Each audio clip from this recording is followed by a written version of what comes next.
Bueno, este sería un resumen o una especie de análisis bastante resumido sobre el cuento Los gallinazos sin plumas del escritor Julio Ramón Ribeiro, escrito o publicado en el año 1955 en el libro que lleva su mismo título y que vendría a ser como el primer libro de cuentos que publica Ribeiro, ¿no? En cuanto al autor, podemos mencionar de que fue un escritor peruano, nació en 1929 en Lima, Perú, murió en 1994 y es considerado o es reconocido a día de hoy como uno de los mejores cuentistas de Latinoamérica, ¿no? El estilo de Ribeiro es un estilo bastante crudo, sin tapujos en cuanto a la realidad social que experimenta sus cuentos y también fue un maestro de la brevedad, digamos, en el uso bastante comedido y bastante perfecto o exacto de la palabra, ¿no? Y otros elementos por ahí que se ven repetidos en cuanto a su narrativa que la vuelven bastante característica. A pesar de todo este despliegue bastante maravilloso y bastante increíble y de gran factura literaria,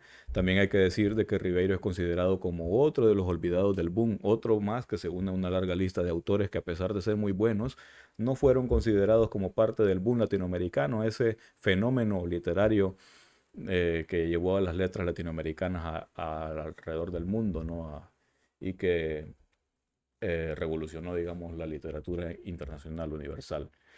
Pues en ese tiempo se une a otros grandes autores como Juan José Arriola, que me fue una tilde de más, o Augusto Monterroso, incluso Ribeiro, a pesar de compartir muchas similitudes con el que es considerado a día de hoy como uno de los precursores del boom, que es Jorge Luis Borges. O sea, en Ribeiro podemos encontrar similitudes tales como eh, que, que digamos, bueno, muchos cuentos de Ribeiro después se le nota ese tono filosófico, además de la brevedad, ¿no?, que comparte con Borges. A pesar de eso, pues no llegó a ser tomado en cuenta. Se cree que esto fue así porque, contrario a lo que sucedió con otros escritores del boom como García Márquez o Vargas Llosa, que escribieron sendas novelas que son reconocidas hoy en día como obras maestras de la literatura internacional, se dice que Ribeiro tal vez no sobresalía mucho pues, en ese campo de la narrativa extensa, ¿no? Sino que sobresale más en la narrativa breve, especialmente en los cuentos. Yo creo que también tuvo mucho que ver el factor mediático que tuvieron los del boom, García Márquez, Vargas Llosa, Carlos Fuentes, todos estos que conocemos a día de hoy como parte del boom latinoamericano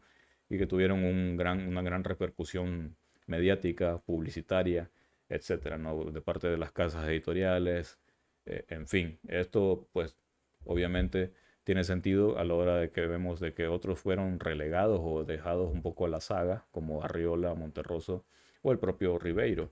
En cuanto al cuento Los gallinazos sin plumas, podemos destacar que Ribeiro aprovecha su narrativa para establecer una especie de crítica social, cambios sociales, critica bastante las desigualdades sociales. El cuento va de un abuelo que tiene dos nietos que los obliga a trabajar para alimentar a un cerdo que el abuelo quiere engordar para venderlo y tener así dinero. En ese sentido también está el tema de la explotación laboral, en este caso la explotación infantil, justificada, entre comillas, por la consanguinidad, ¿no? Por ese tipo porque el abuelo somete a trabajar a los niños a pesar de que ellos se enferman, no les importa en realidad su familia, lo que le importa es el dinero, ¿no? Es engordar al cerdo y por eso trata como animales a los niños y para que alimenten un animal que es el cerdo, ¿no? También hace una especie de juego aquí con el marxismo en ese sentimiento de revolución o de venganza que experimentan los niños hacia su abuelo, que vendría a ser la representación, en este caso, del sistema capitalista opresor, contrario a lo que sucede en otras obras de carácter social o de crítica social, donde son las clases altas las que someten a las clases bajas. Aquí no ocurre así, sino que es la misma clase baja, porque tanto el abuelo como los nietos son pobres, es la misma clase la que oprime a su propia clase baja, ¿no? Entonces, esto es muy interesante. También hace un juego Ribeiro con los nombres. El abuelo se llama Don Santos, en realidad de santo no tiene nada. Y luego el cerdo se llama Pascual, que recuerda bastante a la Pascua cristiana, ¿no? A este momento de reflexión, de paz, etcétera. En realidad, pues el cerdo viene a representar esa plusvalía del empresario que es el abuelo y viene a ser el objeto de humillación de los niños, ¿no?